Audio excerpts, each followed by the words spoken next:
Indian polity की class में आपका स्वागत है। हम लोग पढ़ रहे थे कॉन्स्टिट्यूशन के डिफरेंट कैरेक्टरिस्टिक्स। उसमें फर्स्ट कैरेक्टरिस्टिक हमने पढ़ लिया, constitution as a supreme law, supreme law या supreme law of the land. Next है कॉन्स्टिट्यूशन एज ऑर्गेनिक लॉ। तो सबसे पहले तो यही समझते हैं कि ऑर्गेनिक लॉ क्या होता है, राइट।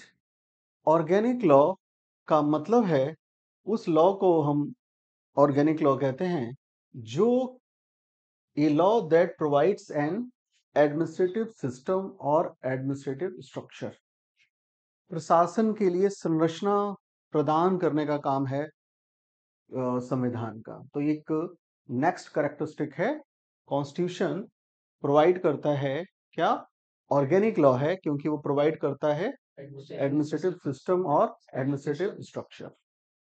ठीक है, ये जो एडमिनिस्ट्रेटिव सिस्टम या एडमिनिस्ट्रेटिव स्ट्रक्चर्स हैं, ये दो तरह के स्ट्रक्चर प्रोवाइड करता है कॉन्स्टिट्यूशन। एक है वर्टिकल स्ट्रक्चर। वर्टिकल स्ट्रक्चर में क्या क्या आएगा, सेंटर, सेंटर और क्या आएगा, स्टेट और लोकल।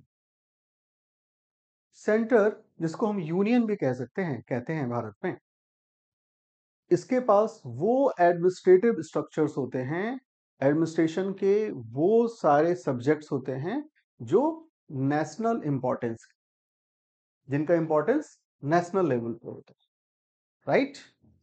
नेशनल लेवल पे इंपॉर्टेंस के कौन कौन से सब्जेक्ट्स हो सकते हैं आपके हिसाब से, कुछ एग्जांपल बताओ। डिफेंस, एक्सटर्नल अफेयर्स, है ना, न्यूक्लियर इत्यादि, है ना। तो ये जो वर्टिकल स्ट्रक्चर है, इसमें सेंटर के पास कितने सब्जेक्ट हैं, 98। आप जरूर जानते होंगे 7th शेड्यूल के बारे में, जो इंडियन कॉन्स्टिट्यूशन का 7th शेड्यूल है। ठीक है, वो सेंटर को या यूनियन को 98 सब्जेक्ट्स के ऊपर लॉ बनाने की पावर देता है, राइट। तो लॉ की पावर, लॉ मेकिंग पावर है, ठीक है, उसको एडमिनिस्ट्रेशन करने की पावर है, वो 98 सब्जेक्ट्स। ये कौन से सब्जेक्ट्स हैं, नेशनल इंपॉर्टेंस, ठीक है। दूसरा वर्टिकल स्ट्रक्चर में तो 3 टीयर्स में सेकंड टीयर है ना, वो क्या है, स्टेट। स्टेट के पास जो रीजनल इंपॉर्टेंस के सब्जेक्ट्स हैं वो दिए हुए हैं, इनका एडमिनिस्ट्रेशन करना उन सब्जेक्ट्स पर उसकी जिम्मेदारी है स्टेट्स, ठीक है। इनकी संख्या कितनी है, 61। तो 61 सब्जेक्ट जो रीजनल इंपॉर्टेंस के हैं, उन पर लॉ कौन बनाता है, स्टेट, ठीक है। उनको एडमिनिस्ट्रेशन कौन करेगा, स्टेट, राइट। एडमिनिस्ट्रेशन का क्या मतलब है, एडमिनिस्ट्रेशन का मतलब है, हम आगे देखेंगे कि उससे जुड़े हुए एक्सक्यूट करना, उस सब्जेक्ट से जुड़ा हुआ एक्सक्यूशन, लेजिस्लेशन और रिक्वायरमेंट पड़ने पर जुडिशरी, इन तीनों को मिलाकर हम क्या बोल रहे हैं, एडमिनिस्ट्रेशन। तो सेंटर के पास एडमिनिस्ट्रेशन के कितने सब्जेक्ट हैं, 98। 7th शेड्यूल इसके बारे में बता रहा है, ठीक है। आर्टिकल 246 जिसमें डिटेल में दिया हुआ है कि किस किस सब्जेक्ट्स को सेंटर एडमिनिस्ट्रेशन करेगा, क्लियर है। इसी वर्टिकल स्ट्रक्चर में स्टेट के पास 61 सब्जेक्ट्स हैं जिनका एडमिनिस्ट्रेशन है उनके पास, और ये सब किस तरह के हैं, regional importance. Done. Vertical structure में नेक्स्ट है लोकल, लोकल इंपॉर्टेंस के, ठीक है। तो पंचायतों के पास और म्युनिसिपैलिटी के पास लोकल सब्जेक्ट्स के ऊपर एडमिनिस्ट्रेशन का अधिकार है। डन। अगर हम पंचायतों की बात करें तो 29 सब्जेक्ट्स हैं पंचायतों के पास, और म्युनिसिपैलिटी के पास 18। इस तरह से ऑर्गेनिक लॉ का मतलब मैंने बताया कि वो एडमिनिस्ट्रेशन का स्ट्रक्चर प्रोवाइड करे। स्ट्रक्चर दो तरीके के हो सकते हैं, एक है वर्टिकल स्ट्रक्चर, है ना, जिसमें 3 टीयर या 3 टायर एडमिनिस्ट्रेशन है, सेंटर के लेवल पर जो नेशनल लेवल के नेशनल सब्जेक्ट्स हैं, नेशनल इंपॉर्टेंस, स्टेट के लेवल पर जो रीजनल इंपॉर्टेंस है, और लोकल लेवल पर पंचायत और म्युनिसिपैलिटीज। राइट, ये है वर्टिकल स्ट्रक्चर। इसके बाद हम देखते हैं हॉरिजॉन्टल स्ट्रक्चर। हॉरिजॉन्टल क्षैतिज हिंदी में बोलते हैं। तो क्षैतिज रूप से जो डिवीजन है एडमिनिस्ट्रेशन का, वो क्या है? वो डिवीजन है एक्सिक्यूटिव, लेजिस्लेचर और जुडिशरी के तौर। ठीक है, ये तीनों ही टीयर में है। ये सेंटर लेवल पर भी है, ऐसा ही हम आगे देखेंगे स्टेट लेवल पे भी और लोकल लेवल पे भी। राइट, तो शुरू करते हैं। ये तीनों ही लेवल पर है। शुरू करते हैं सेंटर के लेवल पे। ठीक है, सेंटर के लेवल पर जो संविधान ऑर्गेनिक लॉ के रूप में एक हॉरिजॉन्टल स्ट्रक्चर प्रोवाइड करता है। इसमें सेंटर के लेवल पर जो एग्जीक्यूटिव है, ये एग्जीक्यूटिव क्या है? इसका काम क्या होगा? एक्सक्यूशन, क्रियान्वयन। ठीक है, जो लॉ बने हुए हैं उनको अप्लाई करना। राइट, इसमें कौन होगा? इसमें काउंसिल ऑफ मिनिस्टर के साथ पीएम, है ना, प्राइम मिनिस्टर। ठीक है, उनका काम होगा एक्सक्यूट करना। लेजिस्लेशन का काम होगा, और इसमें क्या होगा? पार्लियामेंट, है ना, पार्लियामेंट होगी। इसका काम क्या होगा? लेजिस्लेट करना, विधियों को बनाना। राइट, और जुडिशरी के लेवल पर है यहां पर सुप्रीम कोर्ट। जुडिशरी का काम क्या है? जुडिशरी का काम है ये देखना कि अकॉर्डिंग टू कॉन्स्टिट्यूशन ही लेजिस्लेट हो रहा है या नहीं, अकॉर्डिंग टू कॉन्स्टिट्यूशन ही एक्सक्यूट हो रहा है या नहीं, कॉन्स्टिट्यूशन को वायलेट तो नहीं किया जा रहा। तो कॉन्स्टिट्यूशन के प्रोटेक्टर के रूप में किसका काम है? जुडिशरी का। और सेंटर के लेवल पर वो कौन है? Supreme court. क्लियर है बात? Any question? ये सेंटर के लेवल पर है। सेम यही स्ट्रक्चर, हॉरिजॉन्टल स्ट्रक्चर कहां है? स्टेट के लेवल पर। तो एक्सक्यूशन का काम सीएम सहित काउंसिल ऑफ मिनिस्टर करेंगे। ठीक है, लेजिस्लेशन का काम कौन करेंगे? विधानसभाएं, और कहीं कहीं विधान परिषद भी है। ओके, तो लेजिस्लेटिव असेंबली जो है स्टेट्स की, उनका काम है लेजिस्लेट करना, है ना, लॉ मेकिंग।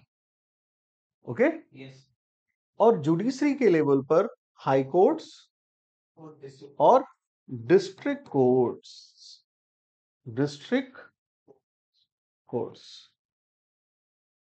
ये काम है जुडिशरी का। किस लेवल पर? स्टेट के लेवल। डन। तो ये एक horizontal structure, horizontal administrative structure create कर रहा है कॉन्स्टिट्यूशन। इसीलिए हम इसको क्या कह रहे हैं? Organic law. ठीक है बात? ऐसा ही स्ट्रक्चर हम देखेंगे किसके लेवल पे? लोकल लेवल पे। लोकल लेवल पर भी एक्सक्यूशन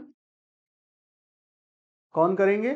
जो चुने हुए पंचायत के एक्सक्यूशन के लिए लोग हैं, जैसे उस समय पंचायत का प्रेसिडेंट या म्युनिसिपैलिटी का मेयर। ठीक है, तो president, vice president, mayor, deputy mayor, ये जो पोस्ट हैं वो हैं लोकल लेवल पर एग्जीक्यूटिव के। ठीक है, ठीक ऐसे ही लेजिस्लेट यानी कि लॉ मेकिंग का काम, है ना, तो इलेक्टेड मेंबर ऑफ पंचायत और इलेक्टेड मेंबर ऑफ म्युनिसिपैलिटी, इनका काम होगा लेजिस्लेट करना। ठीक ऐसे ही जैसे जुडिशरी देखा आपने, सेंटर के लेवल पे सुप्रीम कोर्ट और स्टेट लेवल पे हाई कोर्ट्स और डिस्ट्रिक्ट कोर्ट, ऐसे ही लोकल लेवल पर ग्राम पंचायत, ग्राम न्याय या विलेज कोर्ट। राइट, इस तरह से संविधान ऑर्गेनिक लॉ के अकॉर्डिंग स्ट्रक्चर प्रोवाइड करता है, एडमिनिस्ट्रेटिव स्ट्रक्चर। और ये एडमिनिस्ट्रेटिव स्ट्रक्चर्स वर्टिकल और हॉरिजॉन्टल हैं। वर्टिकल में 3 टियर एडमिनिस्ट्रेशन है, सेंटर, स्टेट और लोकल लेवल पर। इसी तरह वर्टिकल हॉरिजॉन्टल में क्या, एग्जीक्यूटिव, लेजिस्लेशन एंड जुडिशरी है। इसके कारण हम कहते हैं कि ये एक ऑर्गेनिक लॉ प्रोवाइड कर रहा है।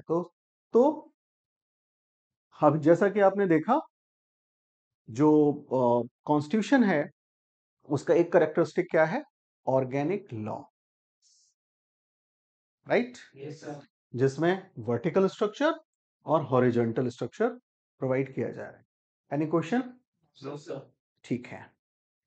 नेक्स्ट कैरेक्टरिस्टिक हम देखते हैं कॉन्स्टिट्यूशन का, वो है कॉन्स्टिट्यूशन हमें आइडियल्स और एस्पिरेशंस प्रोवाइड करता है। तो जो इंडियन कॉन्स्टिट्यूशन है वो इंडियन पीपल का, लोगों का, हम भारत के लोगों के आइडियल्स और एस्पिरेशंस को दिखा रहा है। वो उसका दस्तावेज है, उसका डॉक्यूमेंट है। Indian constitution is a document of Indians ideals and aspirations. Ideals क्या होते हैं, वैल्यूज। आइडियल्स को दूसरे तौर पे हम क्या कह सकते हैं, वैल्यूज। क्या हमारे वैल्यूज हैं, क्या जीवन के मूल्य हैं। और एस्पिरेशंस क्या है, एस्पिरेशंस गोल्स। तो हम कह सकते हैं आइडियल्स मीन्स हैं और एस्पिरेशंस क्या हैं, जिनको हमें अचीव करना है, गोल है। ये साधन है, ये साध्य है। साधन साध्य का फर्क आपको पता ही है, ठीक है। ये आइडियल्स हैं और ये एस्पिरेशंस। कॉन्स्टिट्यूशन का एक कैरेक्टरिस्टिक क्या है कि वहां के लोगों के, जिनका वो कॉन्स्टिट्यूशन है, उनके वैल्यूज और गोल्स, यानी उनके आइडियल्स और एस्पिरेशंस को प्रस्तुत करे। उसके अंदर उसकी झलक होनी चाहिए, वो उसी का डॉक्यूमेंट होना चाहिए जो लोगों के आइडियल्स और एस्पिरेशंस हैं। इंडियन कॉन्स्टिट्यूशन के क्या एस्पिरेशंस हैं, जो लोगों के एस्पिरेशंस को वो रिफ्लेक्ट कर रहा है इंडियन कॉन्स्टिट्यूशन में। तो उसका एक एस्पिरेशन है जस्टिस। ये सारा का सारा हम प्रियम्बल में और डिटेल में पढ़ेंगे, ठीक है। प्रियम्बल में हमारे आइडियल्स और एस्पिरेशंस लोगों के, भारत के लोगों के साफ साफ झलकता है। तो एस्पिरेशंस क्या है, जस्टिस, राइट, और क्या है, लिबर्टी, और क्या है, इक्वालिटी एंड फ्रेटर्निटी। तो 1 2 3 4 ये आपको याद रखने हैं एज ए एस्पिरेशंस। ये हमारे गोल हैं, ये हम अचीव करना चाहते हैं, राइट। जस्टिस, जस्टिस कैसा, social, economic and political justice, ठीक है। जस्टिस सबसे बड़ी हमारा एस्पिरेशन है कि हम लोगों को socially, economically and politically justice provide कर सके, उनको न्याय मिल सके, ठीक है। तो हम लिख सकते हैं कैसा, सोशल, इकोनॉमिक और पॉलिटिकल जस्टिस प्रोवाइड, ठीक है। अगला है लिबर्टी। लिबर्टी से, लिबर्टी कैसी, सबका जो इंडिविजुअल की लिबर्टी है, उससे क्या मतलब है, क्या लिबर्टी है, जो जो हमारा कॉन्स्टिट्यूशन, हमारा प्रियम्बल प्रोवाइड कर रहा है, liberty of thought, expressions, belief, faith, worship, याद है आपको। तो लिबर्टी ऑफ थॉट, ठीक है। इसी तरह equality, equality of status and opportunity, हम लोगों को जस्टिस प्रोवाइड कर सकें, है ना। जस्टिस बहुत ही हॉलिस्टिक ढंग से बताया गया है कि वो सोशल जस्टिस होना चाहिए, इकोनॉमिक जस्टिस होना चाहिए, पॉलिटिकल जस्टिस होना चाहिए। लिबर्टी ऑफ थॉट, है ना, एक्सप्रेशंस, बिलीफ, फेथ, वर्शिप, ये लिबर्टी है। और equality, status and opportunity, right. इसी तरह फ्रेटर्निटी, फ्रेटर्निटी का मतलब feeling of oneness, feeling of oneness, एक होने की, एक मातृभूमि से जुड़े होने की फीलिंग, राइट। ये है फ्रेटर्निटी। जब तक एक होने की फीलिंग नहीं होगी, फेटर्निटी की फीलिंग नहीं होगी, ठीक है, तब तक इक्वालिटी, लिबर्टी, जस्टिस पॉसिबल ही नहीं है, राइट? किसी देश को राष्ट्र के रूप में जो परिभाषित करता है वो है क्या? उसकी फेटर्निटी, ठीक है? वो राष्ट्र के रूप में, एक नेशन के रूप में जाना ही नहीं जा सकता जब तक कि उसके लोगों के बीच फेटर्निटी ना हो, ब्रदरहुड ना हो, फीलिंग ऑफ वननेस ना हो, एक ही मदरलैंड से हम जुड़े हैं, इस बात की फीलिंग ना हो। क्योंकि आप खुद सोचिए, अगर फेटर्निटी नहीं होगी, वननेस की फीलिंग नहीं होगी, ब्रदरहुड की फीलिंग नहीं होगी, आप इक्वल स्टेटस किसी को दे ही नहीं सकते, ठीक है? ऊंच नीच का अगर भाव होगा तो कैसे आप इक्वलिटी प्रोवाइड कर सकते हैं उसी कंट्री में? यस और नो? अगर हायरार्की होगी कि तू नीचा है, मैं ऊंचा हूं, वो अनटचेबल है, इस तरह की अगर बैड फीलिंग्स होंगी तो इक्वलिटी हो ही नहीं सकती। अगर ये नहीं होगा तो लिबर्टी हो ही नहीं सकती। ये नहीं होगा तो सोसाइटी में जस्टिस हो ही नहीं सकता। ये सब आपस में क्या है? बहुत ज्यादा इंटरकनेक्टेड, ठीक है? ये है क्या? एस्पिरेशंस। लोगों का जो एस्पिरेशंस हैं, लोगों के गोल हैं, वो संविधान में इस प्रकार से झलकते हैं। और भारत के संविधान में justice, liberty, equality and fraternity, ये एस्पिरेशंस हैं, ठीक है? आइडियल्स क्या है? ये सब जो हमें गेन करना है, क्या ये सारा का सारा गेन हम वायलेंस के थ्रू गेन करना चाहते हैं?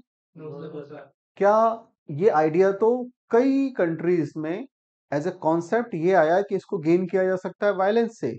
ये हमारे वैल्यूज नहीं है, ठीक है? 5000 साल से ज्यादा पुरानी हमारी हमारी सिविलाइजेशन है, और उससे हमने सीखा है कि ये सब अचीव तो होने ही चाहिए, बट विदाउट वायलेंस। तो वो क्या वैल्यूज हैं, जिन वैल्यूज से, जिन मीन्स के थ्रू ये गोल हम अचीव करेंगे, जिस साधन के साथ हम ये अचीव कर सकते हैं, ठीक है? तो ये साधन और साध्य है। तो साधन है क्या? सॉवरेन, और क्या? सोशलिस्ट, और सेकुलर डेमोक्रेटिक रिपब्लिक। तो आपको क्या याद रखना है? 3SDR। ये क्या है? मीन्स, साधन, ठीक है? और जिससे ये साध्य, ये गोल अचीव करना है, ठीक है? तो एक करेक्टरिस्टिक ये है कॉन्स्टिट्यूशन का, जो आइडियल्स और एस्पिरेशंस प्रोवाइड करता है वहां के लोगों का। देन यहां तक अगर बात समझ में आ गई तो हम नेक्स्ट करेक्टरिस्टिक की तरफ चलते हैं, और वो क्या है कि कॉन्स्टिट्यूशन क्या प्रोवाइड कर रहा है? कॉन्स्टिट्यूशन है स्पेशल लीगल सैंक्टिटी। संविधान स्पेशल लीगल सैंक्टिटी प्रोवाइड कर रहा है। जो दूसरे लॉज हैं संविधान के कंपेयर में, उनको कहेंगे मियर लीगल सैंक्टिटी, मियर लीगल सैंक्टिटी। जबकि कॉन्स्टिट्यूशन खुद क्या है? स्पेशल लीगल सैंक्टिटी, ठीक है? ये लीगल सैंक्टिटी का मतलब है कि ये क्या है? विधि के रूप से सबसे पवित्र है, सबसे ऊपर है, सबसे महान है। कैसे? स्पेशल लीगल सैंक्टिटी क्यों है? क्या आप में से कोई बता सकता है कॉन्स्टिट्यूशन को स्पेशल लीगल सैंक्टिटी क्यों कहते हैं? because constitution is the mother of all the laws. क्योंकि कॉन्स्टिट्यूशन खुद जनता ने बनाया है। बाकी सारे लॉ कॉन्स्टिट्यूशन से बनेंगे। सुप्रीम कोर्ट की स्थापना हुई है ना, पर वो कैसे हुई? कॉन्स्टिट्यूशन के अकॉर्डिंग हुई। सबसे बड़ी लॉ बनाने की जो संस्था है वो है हमारी संसद। पर संसद की जो लीगैलिटी है वो कौन प्रोवाइड कर रहा है? कॉन्स्टिट्यूशन। बट कॉन्स्टिट्यूशन की लीगैलिटी कौन प्रोवाइड कर रहा है? कॉन्स्टिट्यूशन को कौन अथॉरिटी प्रोवाइड कर रहा है ना? तो वो कौन है? We the people of India. तो केवल कॉन्स्टिट्यूशन ही है जिसको डायरेक्ट, जिसकी अथॉरिटी डायरेक्ट किससे मिल रही है? We the people of India. बाकी सारी संस्थाएं इससे पावर या अथॉरिटी प्राप्त कर रही हैं। क्या मेरी बात समझे? कितनी ज्यादा इंपॉर्टेंट बात है, आपको ध्यान रखनी है। ये स्पेशल लीगल सैंक्टिटी है क्योंकि लोगों से we the people of India provide कर रहे हैं क्या, इसको मान्यता, इसकी शक्ति, इसकी अथॉरिटी।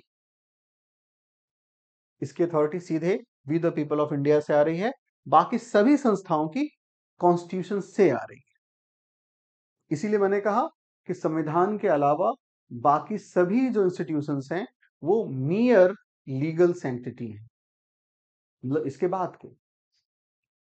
ठीक है, आपको याद रखना है कि भारतीय संविधान ही है जिसकी वजह से भारत एक सॉवरेन और एक पॉलिटिकल यूनिट के तौर पर 75 ईयर से ज्यादा से टिका हुआ है, और आगे भी केवल संविधान के बेस पे ही टिका रह सकता है। संविधान अगर माइनस हो, संविधान ना हो, तो भारत बहुत संभावना है कि बहुत सारे छोटे छोटे टेरिटरीज में विभक्त हो जाए, डिवाइड हो जाए। ये है संविधान की उपयोगिता, यूटिलिटी। संविधान को बचाए रखना इसलिए आवश्यक है कि अगर हमें भारत की सॉवरेंटी को, भारत की इंटीग्रिटी को बचा के रखना है तो। कारण क्या है, भारत बहुत ही डाइवर्स कंट्री है और इस संविधान ने उस डाइवर्सिटी को ऑप्ट किया है, जगह दी है, स्थान दिया है, सम्मान दिया है। और डाइवर्सिटी जैसे जैसे कम होगी, उसका स्थान कम मिलेगा, जिन भी क्षेत्रों में, जिन भी कानूनों में संविधान कमजोर होगा, भारत कमजोर होगा। तो भारत की एकता, अखंडता, संप्रभुता की रक्षा संविधान के द्वारा ही हो सकती है। आपको याद रखना है कि डीकोलोनाइज होने के बाद, ब्रिटिश कॉलोनी से हो या किसी और कॉलोनी से हो, ज्यादातर कंट्रीज अपनी जो टेरिटरी को बचा के नहीं रख पाई हैं। उसमें एक भारत एग्जाम्पल है जिसने ना केवल अपनी टेरिटरी को बचाया है, कुछ बढ़ाया ही है, कम नहीं हुआ है। ठीक है, और उसमें सबसे बड़ा जो बेस है, सबसे बड़ा रोल है, वो किसका है, कॉन्स्टिट्यूशन का। क्लियर हो गई बात? कॉन्स्टिट्यूशन प्रोवाइड करता है क्या, जो डिफरेंस हैं, जो डाइवर्सिटी है, उसको स्थान प्रोवाइड करता है। क्लियर है? और भारत तो कई तरह से डाइवर्स है, ज्योग्राफी, कल्चर, रिलीजन, बहुत सारी मान्यताएं हैं, बहुत सारे फेथ हैं, है ना? तो ये कैरेक्टरिस्टिक है स्पेशल लीगल सैंक्टिटी। ठीक है, तो याद रखना है, बाकी सारे जो इंस्टीट्यूशंस हैं, बाकी सारे लॉज हैं, वो मियर लीगल सैंक्टिटी हैं, जबकि कॉन्स्टिट्यूशन स्पेशल लीगल सैंक्टिटी है, बिकॉज पब्लिक, लोग, हम भारत के लोग, इसको ये मान्यता प्रोवाइड करता है, हमने बनाया है। आपको एक बात और याद रखनी है, ये अक्सर क्वेश्चन उठाया जाता रहा है पास्ट में कि भाई संविधान को तो हमने नहीं बनाया, जो संविधान बनाने वाली संस्था है कॉन्स्टिट्यूशन असेंबली, उसमें तो डायरेक्ट चुन के लोग नहीं गए, उसको रिप्रेजेंट कौन कर रहे थे, उस समय के जो प्रिंसली स्टेट्स के रिप्रेजेंटेटिव्स थे, तो उसमें पब्लिक का सीधे पार्टिसिपेशन तो है ही नहीं। फिर हम कैसे कह रहे हैं कि पब्लिक का, हम भारत के लोग भारत को एक क्या क्या बनाना चाहते हैं, जो आप प्रेम्बल में पढ़ेंगे। ये क्वेश्चन बहुत उठा, खास तौर पे श्रीमती इंदिरा गांधी के समय में, जब उनका प्रधानमंत्री का काल था। सुप्रीम कोर्ट उस पर निर्णय दे चुका है। सुप्रीम कोर्ट ने कहा है, ये सच है कि उस समय सीधे सीधे पब्लिक के रिप्रेजेंटेटिव्स नहीं थे जिन्होंने कॉन्स्टिट्यूशन बनाया, बट तो ये सही है कि एक फिक्शन है कि हमने बनाया, we the people of India, but constitution की जो लाइन है, जो सुप्रीम कोर्ट ने जो बोला है कॉन्स्टिट्यूशन के प्रोटेक्शन में, वो आपको याद रखनी है। उन्होंने कहा, क्या कहा, इट इज लीगल फिक्शन। क्या कहा, इट इज ए फिक्शन। ये सच है कि कल्पना है, फिक्शन है, बट ये लीगल फिक्शन है। और अब एस्टैब्लिश हो चुका है कि इस पर क्वेश्चन नहीं उठाया जाएगा, भारत के किसी भी कोर्ट में ये क्वेश्चन उठाया नहीं जाएगा। ठीक है, किस पे, संविधान की वैलिडिटी पर, कि उसे भारत के लोगों ने बनाया है कि नहीं बनाया है, ये क्वेश्चन अब किसी भी कोर्ट में उठाया नहीं जा सकेगा। ठीक है, तो सुप्रीम कोर्ट बता चुका है, it's a fiction, of course it's a fiction, but it's a legal fiction. और अब ये सेटल हो चुका है, ये कंक्लूड हो चुका है। ठीक है, इस पर और बहस की नहीं जा सकती किसी भी कोर्ट में। ठीक है, तो आपको ये छोटी सी बात भी याद रखनी है, ठीक है। तो it is a legal fiction by supreme court, और किसी भी कोर्ट में इस पे क्वेश्चन उठाया नहीं जा सकता, ठीक है। और क्या करेक्टर करता है हमारा कॉन्स्टिट्यूशन? कॉन्स्टिट्यूशन में एक करेक्टरिस्टिक क्या है, वो लीगल रिलेशनशिप क्रिएट करता है बिटवीन गवर्नमेंट एंड पीपल। मेरी सरकार और मुझ में, भारत का मैं एक नागरिक हूं, इसके बीच में जो लीगल रिलेशनशिप क्रिएट कर रहा है वो कौन है? कॉन्स्टिट्यूशन। ये लीगल रिलेशनशिप क्या कहलाता है? ये लीगल रिलेशनशिप कहलाता है सिटीजनशिप। ये लीगल रिलेशनशिप क्या कहलाता है? सिटीजनशिप, नागरिकता। तो जिस कंट्री का आप पासपोर्ट होल्ड करते हैं उसके साथ आपकी लीगल रिलेशन को क्रिएट करता है कॉन्स्टिट्यूशन। खास तौर पे अभी आपने देखा कि यूक्रेन और रसिया का वॉर हुआ है ना, बहुत सारे इंडियन स्टूडेंट्स यूक्रेन में फंस गए थे। तो ये भारत की रिस्पॉन्सिबिलिटी है इस रिलेशन की वजह से कि उनको वो सुरक्षित भारत लेकर आए, और भारत लेकर आया। और ऐसे ही कई एग्जाम्पल है। तो अंतिम बात हमें याद रखनी है, the characteristic of the constitution is it's create legal relationship between government and people, that is citizenship, नागरिकता। और नागरिकता की पहचान क्या है? या तो आप पासपोर्ट होल्ड करते हो, या पासपोर्ट होल्ड करने की एलिजिबिलिटी हो, ठीक है। और ये पासपोर्ट अपने आप में क्या है? एक लीगल रिलेशनशिप क्रिएट कर रहा है उस कंट्री से। और ये किसका करेक्टर है? कॉन्स्टिट्यूशन, ठीक है। तो इस तरह से हमने सारे करेक्टरिस्टिक्स देख लिए जो कॉन्स्टिट्यूशन के। जल्दी से हम रिवाइज करते हैं और इस बात को खत्म करते हैं। सबसे पहला करेक्टरिस्टिक हमने देखा, constitution is a supreme law of the land, और लॉ ऑफ द लैंड को हमने डिटेल में समझ लिया, ठीक है। उसके बाद हमने देखा constitution as a organic law, ठीक है, और उसमें हमने देखा उसके डिफरेंट स्ट्रक्चर्स, ठीक है। उसके बाद देख रहा अगला करेक्टरिस्टिक देखा, constitution as a ideals and aspiration of the country, या कंट्री के लोगों का, है ना। और उसके लिए मैंने बेस्ट एग्जांपल दिया, प्रियम्बल। तो हमारे कुछ एस्पिरेशंस हैं, कौन कौन से? रिपीट करो जल्दी जल्दी। Justice, liberty, equality and fraternity, है ना। और मैंने बंधुत्व को, फ्रेटर्निटी के को बताया ये बेस है सभी चीजों का। क्योंकि अगर मुझे संपत्ति बांटनी है, इक्वल करना है, इक्वल स्टेटस करना है, तो मैं शायद भाई के साथ इजीली बांट पाऊंगा, बोलो। तो फ्रेटर्निटी के अगर करेक्टर होगा लोगों के बीच में, तो चीजों को बांट पाना आसान होगा। कुछ कटुता भी है हमारे बीच में, तो वो उतना ज्यादा गहरा नहीं होगा, क्योंकि फ्रेटर्निटी की भावना है, वननेस की फीलिंग है, ठीक है। उसके बाद करेक्टरिस्टिक क्या देखा हमने, कि क्या कर रहा है? लीगल सेंस, है ना, स्पेशल लीगल सेंटिटी होती है, जिसको डिटेल में हमने समझा। और अंतिम देखा legal relationship between government and people, और दैट इज सिटीजनशिप। कोई भी क्वेश्चन हो तो पूछिए। Okay, thank you.